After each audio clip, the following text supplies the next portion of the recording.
যে ভিডিওটা দেখে আসলেন এটা টিউটোরিয়াল হবে, সম্পূর্ণ ভিডিও কন্টিনিউ করতে হবে। বর্তমান টিকটকে আপনার অরিজিনাল ভিডিও থেকে এই ধরনের এডিটিং ভিডিও সবথেকে বেশি ট্রেন্ডিং আমি টিকটকে যা দেখছি। চলুন তাহলে সম্পূর্ণ ভিডিও কন্টিনিউ করি। এই ভিডিওটি মেক করতে পিক্সেল ল্যাব অ্যান্ড ক্যাপকাট অ্যাপসটি ইউজ করেছি। সরাসরি আমি পিক্সেল ল্যাবসে ফার্স্ট অফ অল যাব। পিক্সেল ল্যাবসে ঢোকার পর এমন ইন্টারফেস আসবে। এখান থেকে আমি টেক্সট এডিটে এসে টেক্সটটা কেটে দিব। টেক্সটটা কেটে দিয়ে উপরের দিকে যে প্লাস আইকনটা আছে, প্লাস আইকনে একটি টাচ করব। প্লাস আইকনে টাচ করে ফ্রম গ্যালারিতে একটি টাচ করব। ফ্রম গ্যালারি থেকে আপনার যে ব্যাকগ্রাউন্ডটা ইউজ করছে সেটা অবশ্যই ডেসক্রিপশন বক্সে দেওয়া থাকবে, সেখান থেকে আপনি ডাউনলোড করে নেবেন। বাট এটা নেওয়ার পর নিচের দিকে টিক মার্ক একটি টাচ করে দিব। এটা মাঝখানে নিয়ে আসবো। এখানে ইমেজ এডিট অপশন আসবে। এখান থেকে কলার এরেজার একটি অপশন আছে, এটা অন করে দিবেন। নিচে দেখুন একটি কার্সার আছে, মানে একটি দাগ চলে আসছে, এটা একটু বাড়িয়ে দিবেন যাতে ব্যাকগ্রাউন্ড আংশিক থাকলেও সেটা রিমুভ হয়ে যায়। এটা এখন আপনি পজিশন করুন, কাস্টমাইজ করুন আপনার জায়গা মতো রেখে এখানে নিচের দিকে একটি টিক মার্ক দিয়ে দিন। এরপর এখান থেকে কপি এটা সিলেক্ট করুন, নিচের দিকে কপি অপশন পাবেন, কপিতে ক্লিক করে এটা কপি করে নিন। যেহেতু আমরা 2 লাইন লিখবো, 3 লাইন লিখতে 3টা কপি করে নিতাম। বাট এখন দেখুন সাইডে টেক্সট এডিট অপশনে গিয়ে আমরা আবার টেক্সট এডিট করবো। এটা আমি ভালো করে কাস্টমাইজ করে নিলাম। টেক্সট এডিটে আসুন, এখানে প্লাস আইকনে ক্লিক টাচ করুন। এখান থেকে টেক্সটটা একটু নিচে নিয়ে আসলাম, কলম আইকনে ক্লিক করে এখানে থেকে আপনাকে টেক্সটটা এডিট করতে হবে। আমি লিখে দিলাম এমন ভিডিও, একটা ইমোজি দিলাম, এখানে ওকে দিলাম।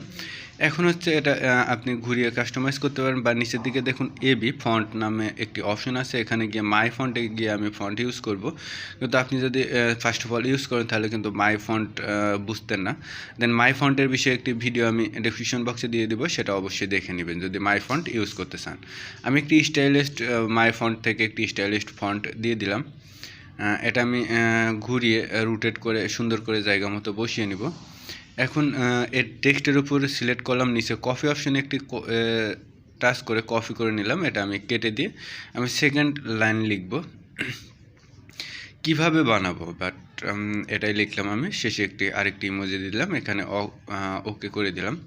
এখান থেকে নিচের যে ব্যাকগ্রাউন্ডটা আছে সেটা হচ্ছে ছোটো হয়েছে, সেটা আমি বড় করে দিলাম টেক্সটটা সরিয়ে। বাট আপনার 10 সেকেন্ডের ভিডিওতে মিলিয়ন ভিউজ, অবশ্যই একটু পরিশ্রম করতেই হবে। বাট এখান থেকে আমি সুন্দর করে কাস্টমাইজ করে নিব। কাস্টমাইজ করার পর দেখুন নিচের আমি কালারটা ব্ল্যাক করে দিলাম। টেক্সট কালারটা আগে ব্ল্যাক করলাম, নিচের ব্যাকগ্রাউন্ডটা সিলেক্ট করলাম। এটা কালার এডিট ইমেজ অপশনে গিয়ে কালারটা ব্যাকগ্রাউন্ড কালারটা আমি হোয়াইট করে দিলাম যাতে দেখতে একটু সুন্দর লাগে। এখন হচ্ছে সাইডে এই অপশনটাতে এসে এই অপশনটাতে গিয়ে আপনাকে এটাকে ব্যাকগ্রাউন্ড ইরেজ করে আপনাকে উপরে যে আইকনটাতে একটি টাচ করে ফটোটা সেভ করে নিতে হবে। এটা আপনার পিএনজি হিসেবে আপনার গ্যালারিতে সেভ হয়ে গেছে। এখন আমরা পিক্সেল ল্যাব অ্যাপসে ঢুকবো, ক্যাপকাট অ্যাপসে। এমন ইন্টারফেস আসবে, এখানে ভিডিওসে যে ভিডিওর উপর আমরা টেক্সটটা দিব সেই ভিডিওটা সিলেক্ট করব। সিলেক্ট করার পর অবশ্যই লেয়ারের শেষে নামটার উপর একটি টাচ করুন, ডিলিট অপশনে একটি টাচ করে অ্যাপসের নামটা ডিলিট করে দিন। তারপর আমি এখানে নিচের দিকে ওভারলেতে একটি টাচ করব, অ্যাড ওভারলেতে একটি টাচ করব। এখানে সাইডে ফটোসে যাব, যে ফটোটা আমরা এডিট করলাম সেটা সিলেক্ট করব। এখানে অ্যাড অপশনে একটি টাচ করব, এটা জুম করে আমরা পুরো ভিডিওতে দিয়ে দিব। বাট এই কোয়ালিটির ভিডিও সবসময় আমার চ্যানেলে আপলোড করা হয়। যদি আমার চ্যানেল নতুন হয়ে থাকেন অবশ্যই চ্যানেলটি একটি সাবস্ক্রাইব করে পাশে থাকা বেল আইকনটা অন করবেন প্রতিটা ভিডিওর নোটিফিকেশন সবার আগে পাওয়ার জন্য। এটা আপনি সুন্দর করে জায়গা মতো কাস্টমাইজ করে নেবেন। করে নেওয়ার পর নিচের দিকে আপনার লেয়ারটা টেনে ফুল ভিডিওতে করে দিবেন আপনার ফটোর যে এটা উপরের টিকমার্কে একটি টাচ করে আপনি কিন্তু ভিডিওটা এখন সেভ করে নিতে পারেন। আশা করি সম্পূর্ণ ভিডিওটা বুঝতে পারছেন।